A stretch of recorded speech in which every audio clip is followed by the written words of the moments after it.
White producer insulted the black actress. Then she bought his studio for $900 million. The chandeliers of the Beverly Hills Hotel ballroom cast golden shadows across faces that graced magazine covers and movie screens worldwide. The annual Children's Arts Foundation Gala was Hollywood's most exclusive charity event, where million-dollar donations flowed as freely as the Dom Perignon, and where careers could be made or destroyed with a single conversation. Amara Blake adjusted the pearl buttons on her grandmother's vintage Dior gown, a stunning emerald number from 1962 that hugged her curves perfectly. She'd found it in her late grandmother's closet, a relic from when Nana had worked as a seamstress for old Hollywood stars. The dress had cost her nothing, but it looked like $1 million.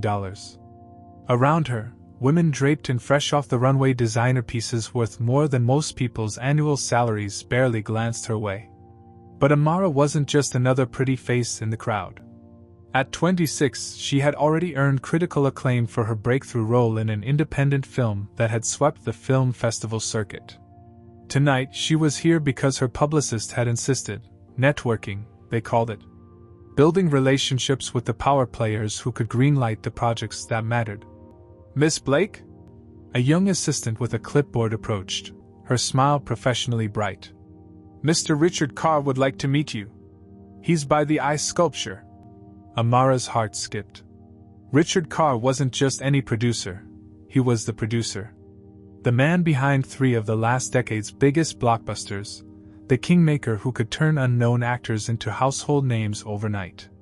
His studio, Titan Pictures, was legendary in the industry. A meeting with him could change everything. She made her way through the crowd, past clusters of A-listers and industry titans, her vintage heels clicking against the marble floor.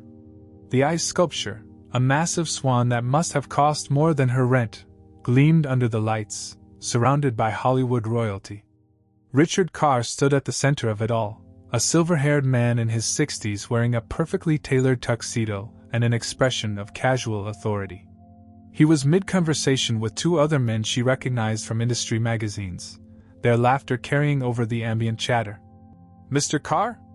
Amara approached with her most confident smile, extending her hand. "I'm Amara Blake. Thank you for asking to meet me."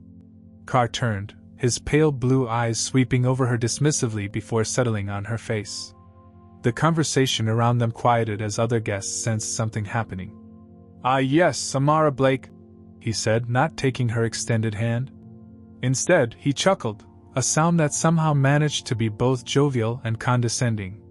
"You're the Instagram girl, right? Not really our kind of actress." The words hit her like a physical blow. Around them, she heard the sharp intake of breath from nearby guests, followed by uncomfortable chuckles from Carr's companions.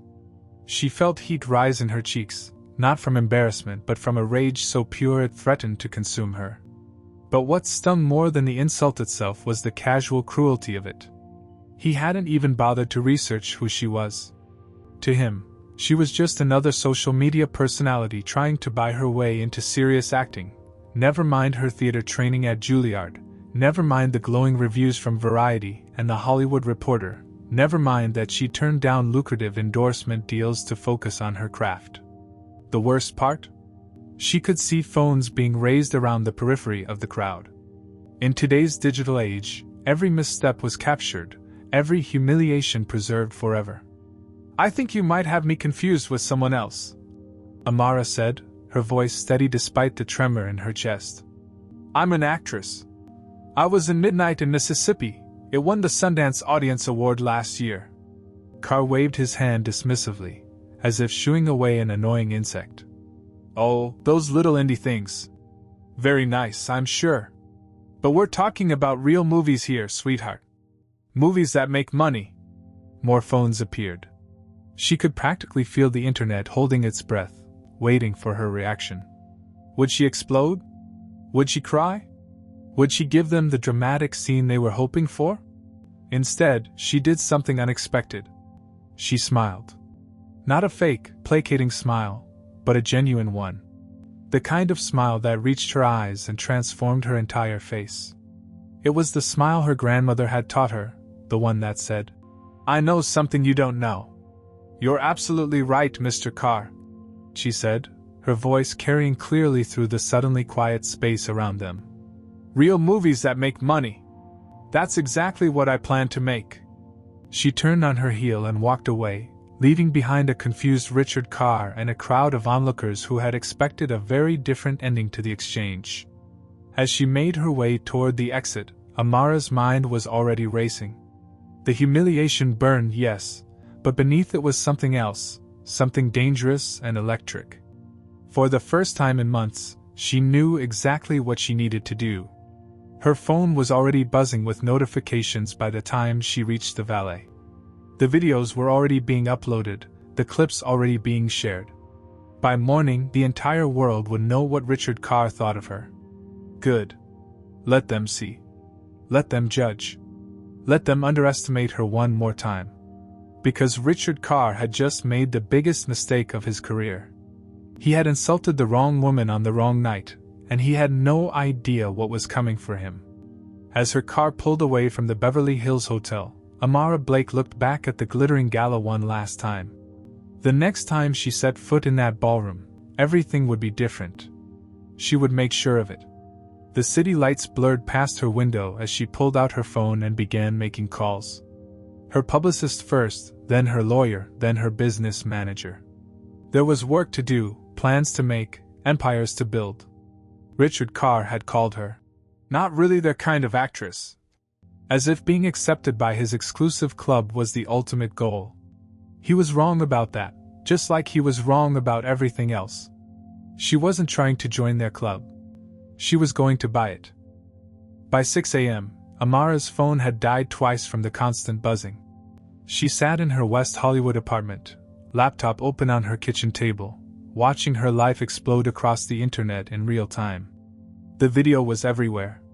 Twitter, Instagram, TikTok, YouTube, every platform had multiple versions of the same humiliating moment. Some clips zoomed in on Carr's smug expression, others focused on her reaction. The hashtags were already trending. Hashtag Amara Blake, hashtag Hollywood Gatekeepers, hashtag Not Your Kind of Actress. Jesus Christ, Amara, have you seen this? Her publicist, Melissa Chin, burst through her front door without knocking, arms full of newspapers and her face flushed with excitement. You're on the front page of everything. The Los Angeles Times headline read, Hollywood's ugly truth exposed. TMZ had gone with, producer's racist insult caught on camera.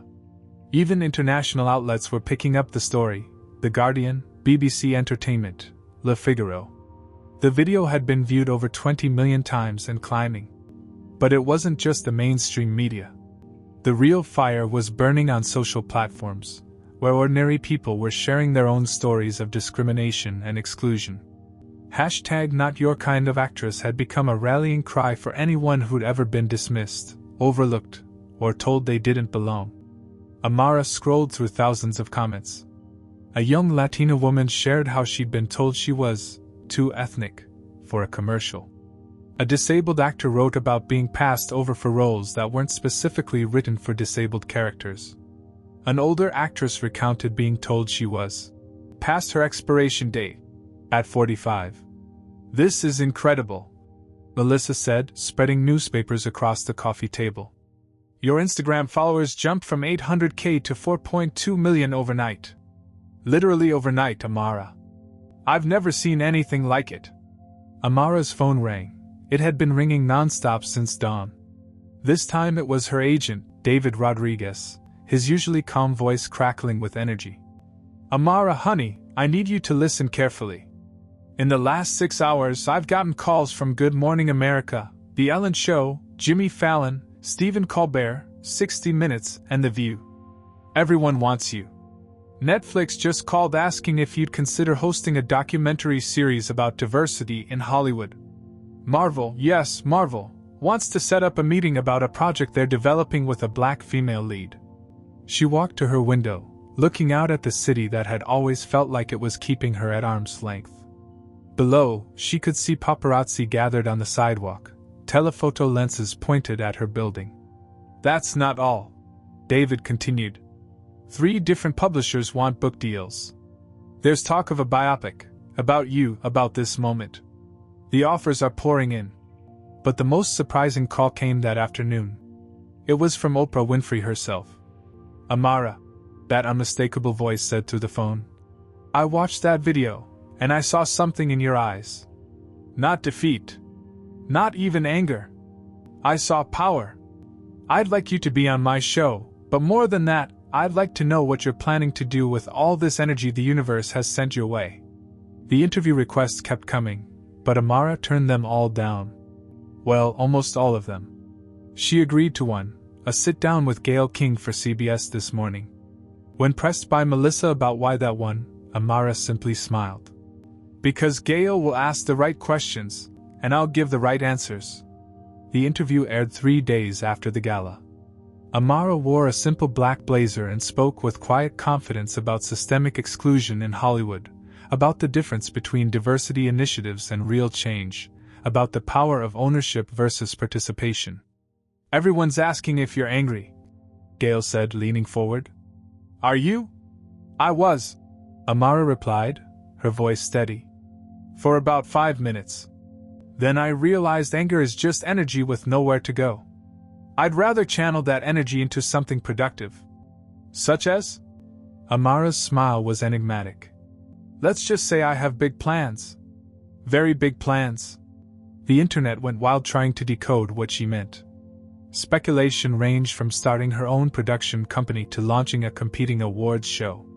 Think pieces were written analyzing her every word, her every expression. Meanwhile, Richard Carr's world was crumbling. Titan Pictures stock dropped 12% in 3 days. 2 major stars publicly distanced themselves from upcoming Titan projects. The studio's biggest advertiser pulled their campaign, citing brand alignment concerns. Carr himself had gone silent, his publicist releasing only a brief statement about regretting any misunderstanding and his commitment to inclusive storytelling. But it was too late. The damage was done. What nobody knew, not the media, not her team, not even her closest friends, was that Amara was already 3 steps ahead of everyone. While the world was still processing the insult, she was building something that would make Richard Carr's casual cruelty look like the biggest strategic mistake in Hollywood history. Her grandmother's words echoed in her mind. "Baby, when someone shows you who they are, believe them. And when someone underestimates you, let them. It makes the victory so much sweeter." The victory was coming. Sooner than anyone imagined. While Hollywood waited for Amara Blake to capitalize on her moment with another acting role, or a tell-all book deal, she disappeared. Not physically. The paparazzi could still catch glimpses of her grabbing coffee in West Hollywood or heading to meetings in unmarked buildings. But she vanished from the entertainment conversation entirely.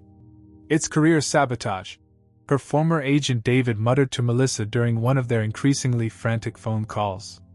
"She's got the entire industry's attention, and she's wasting it studying, what did she call it? Emerging media technologies?" What they didn't understand was that Amara had never been more focused in her life. While they expected her to chase roles to prove Richard Carr wrong, she was studying something far more valuable: power. Real power. The kind that didn't depend on anyone's approval or validation. Her grandmother's apartment had become her fight room. The same space where she'd found the vintage Dior gown was now filled with whiteboards covered in flowcharts, business models, and technological diagrams. Books on everything from venture capital to virtual reality development were stacked on every surface. "You sure about this, baby?" her grandmother, Clara, asked one evening, bringing her a cup of tea as Amara hunched over her laptop. "All this business talk sounds mighty complicated. Remember what you used to tell me about the stars you sewed for?" Amara looked up, her eyes bright with purpose. "How they all depended on the studio system, how the studios controlled everything, their image, their roles, their entire careers." Clara nodded. "Those poor girls were just pretty faces in expensive dresses. No real power of their own." "Exactly. But what if there was a different way?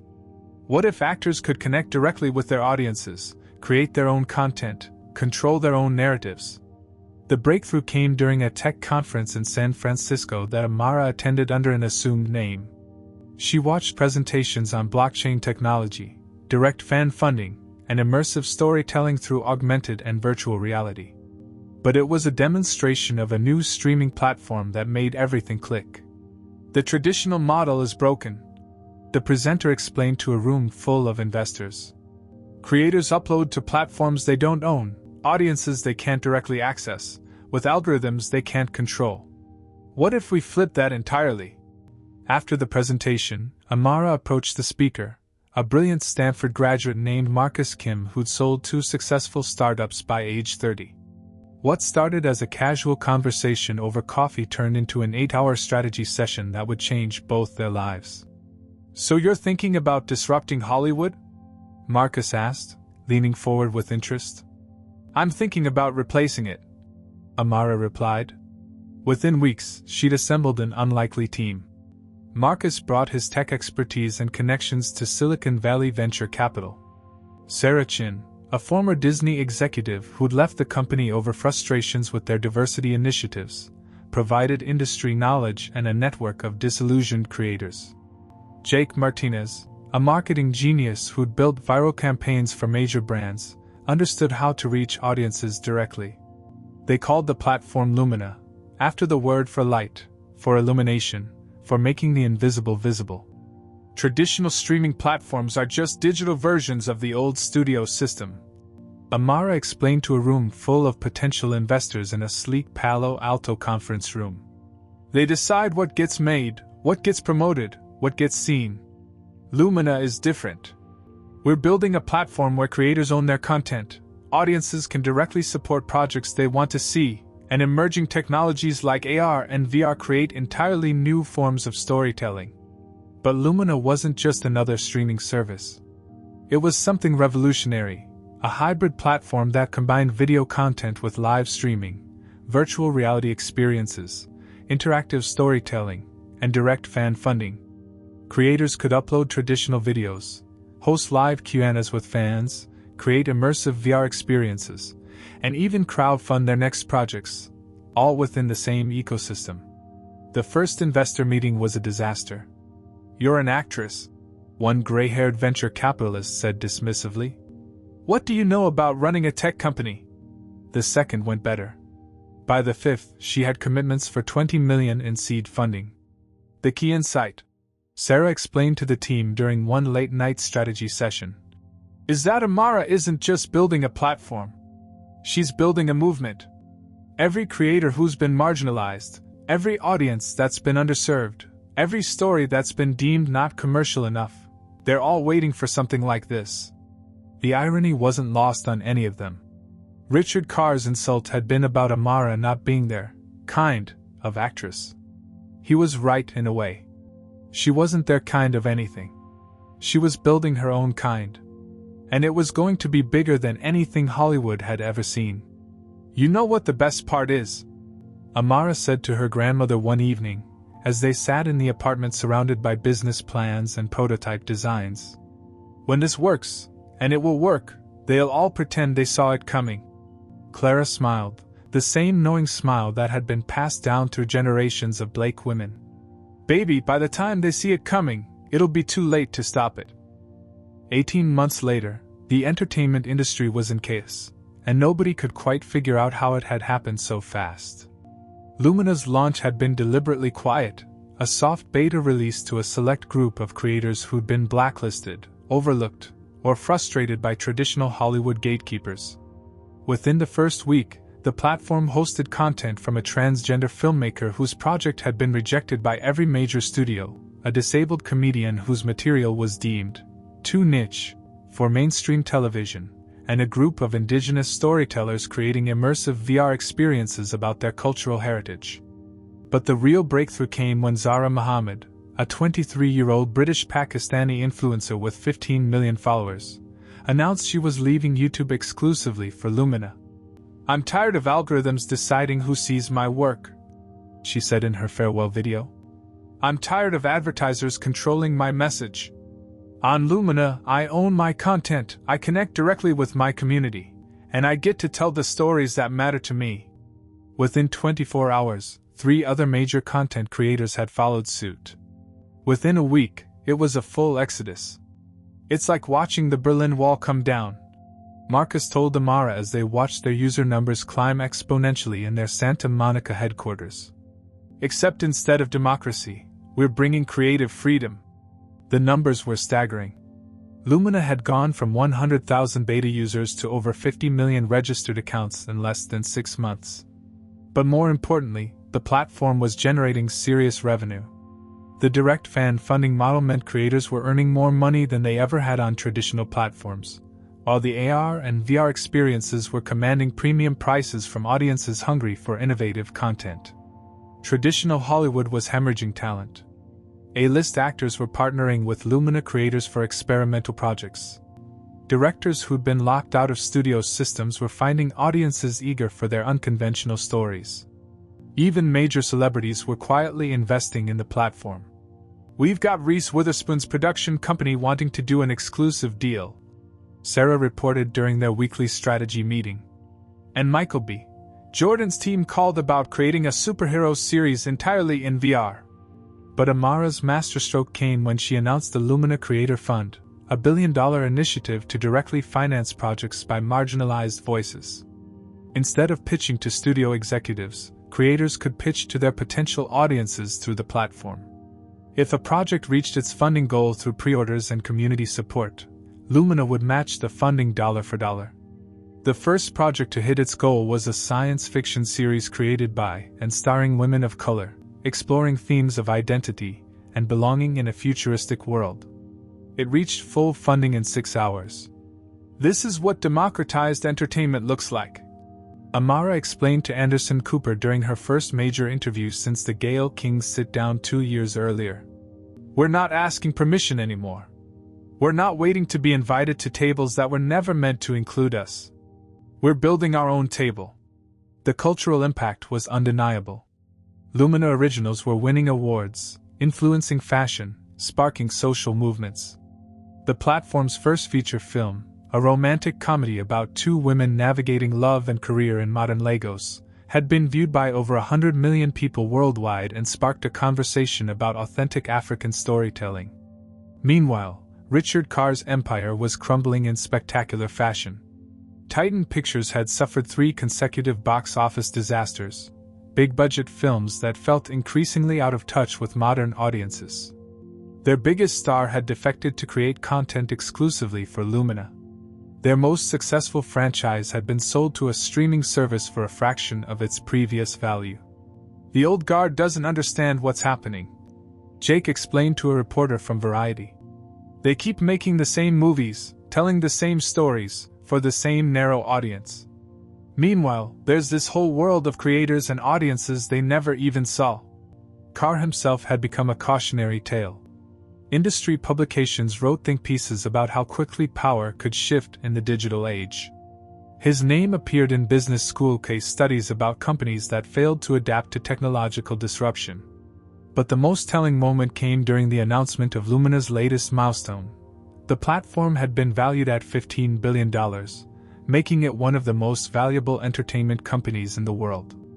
Amara stood on stage at the annual Tech Summit, wearing a custom dress designed by a fashion creator who'd built her following entirely on Lumina. Behind her, a massive screen displayed the names and faces of thousands of creators who were now making 6-figure incomes through the platform. "2 years ago, I was told I wasn't their kind of actress," she said, her voice carrying clearly through the packed auditorium. "I've realized that was the greatest gift anyone could have given me. Because their kind wasn't good enough." The applause was thunderous. But Amara was already thinking about her next move. Phase 1 was complete, she'd disrupted the system. Phase 2 would be even more satisfying. She was going to own it. The call came on a Tuesday morning in March, 3 years after the gala that changed everything. Amara was in her corner office overlooking Santa Monica Bay, reviewing proposals for Lumina's expansion into live entertainment venues, when her assistant buzzed in. "There's a David Weinstein online too.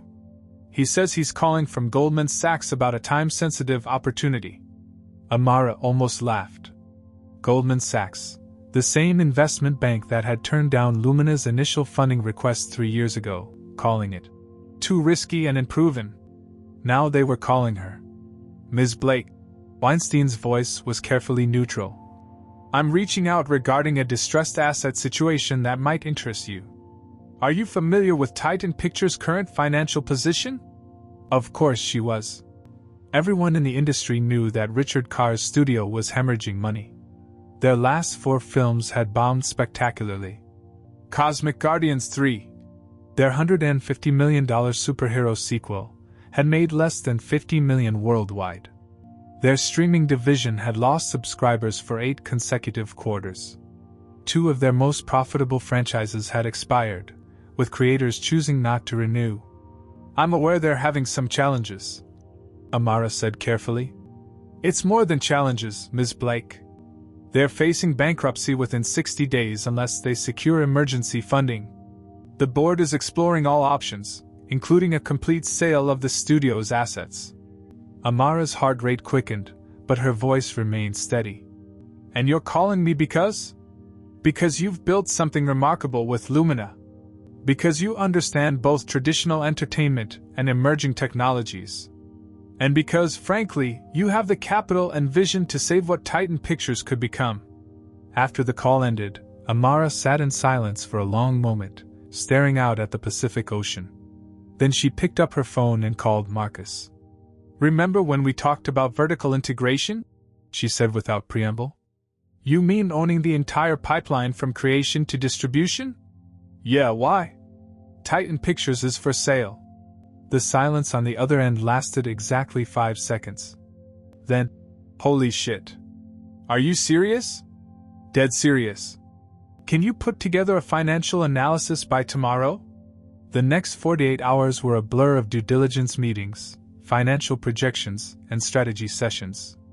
Lumina's board of directors, which now included some of the most powerful names in tech and entertainment, was unanimous.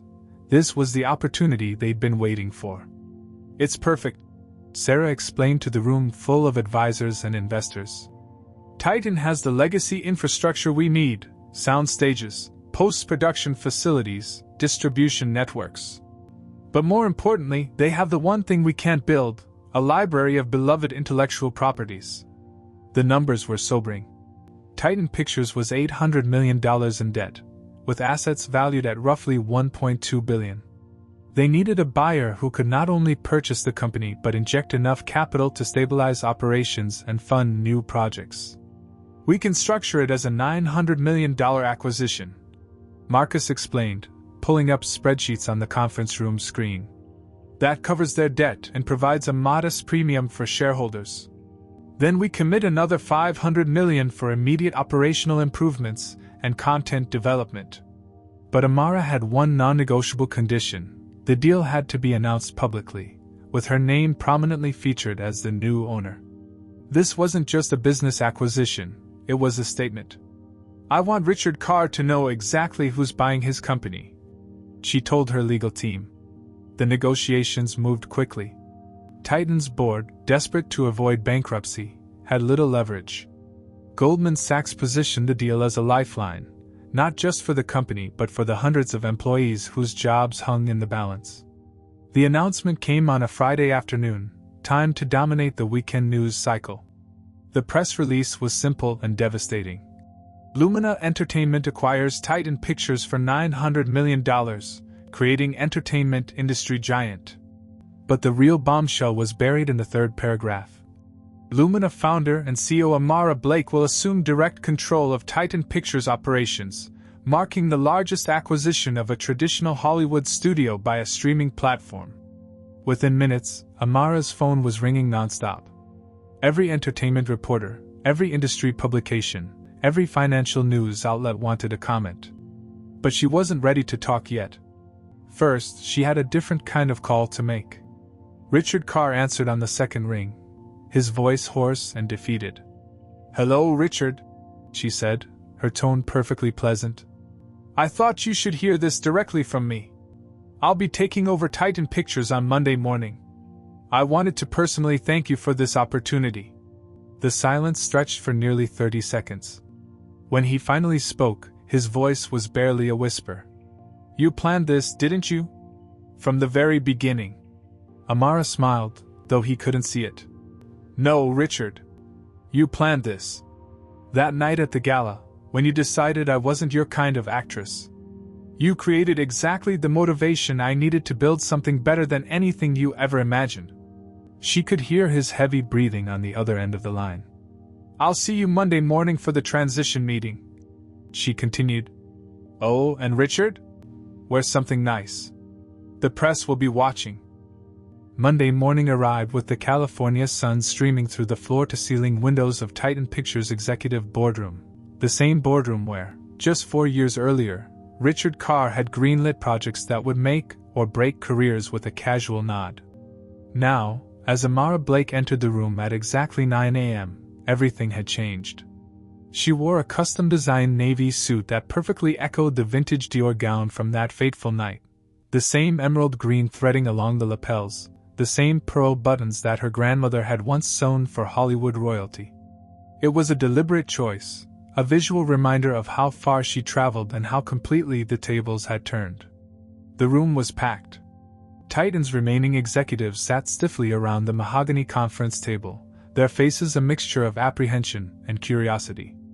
Financial advisors, legal teams, and transition specialists filled the remaining chairs. At the head of the table sat Richard Carr, looking older than his 68 years, his silver hair now more gray than silver, his famous confidence reduced to hollow resignation. Good morning, everyone, Amara said, her voice carrying the same quiet authority that had built Lumina into a $15 billion empire. I know this transition has been difficult for many of you, and I want to start by addressing the elephant in the room. She walked slowly around the table, making eye contact with each person as she spoke. 4 years ago, I was told I wasn't your kind of actress. At the time, I thought that was an insult. Today, I realize it was the most accurate assessment anyone has ever made about me. She paused at Richard's chair, her hand resting lightly on the back. I wasn't your kind of anything. I was something entirely different. The silence in the room was absolute. Outside, she could see news vans lined up along the studio's famous gates, reporters already crafting the story of Hollywood's most dramatic power shift. But here's what I've learned about building something new, she continued, moving to the front of the room where a presentation screen displayed the combined Lumina Titan logo for the first time. You don't tear down what works. You enhance it, evolve it, make it better.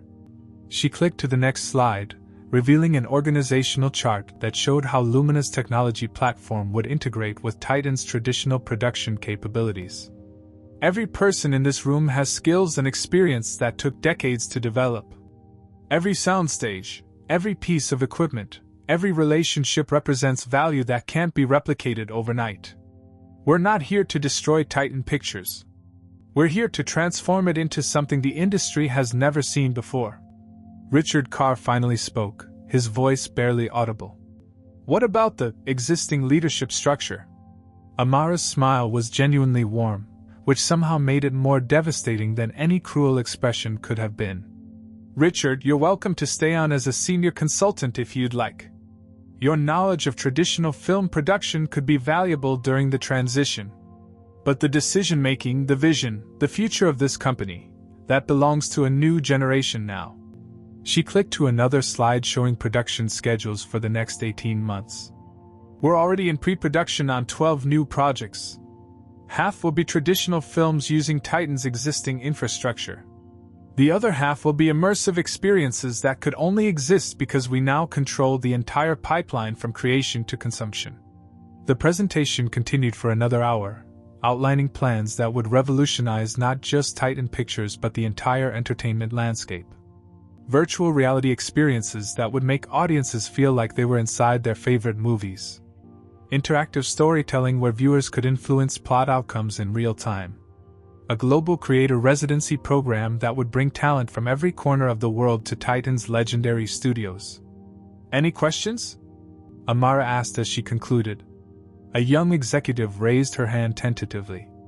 Ms. Blake, what should we tell the press about your long-term vision for the company?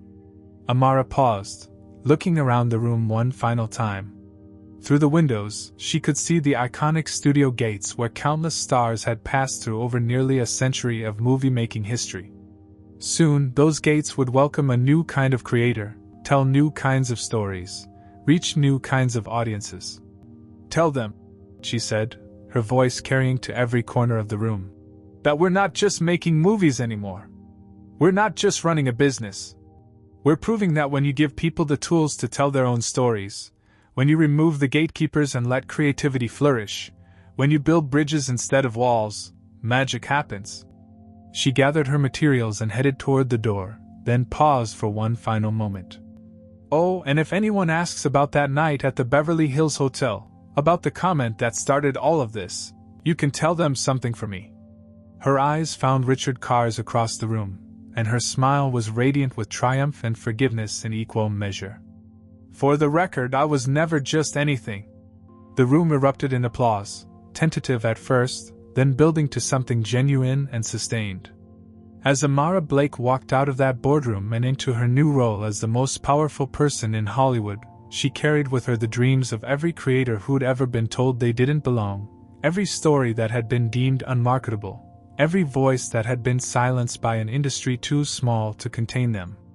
The revolution was complete. The future had arrived. And it looked nothing like what Richard Carr had ever imagined.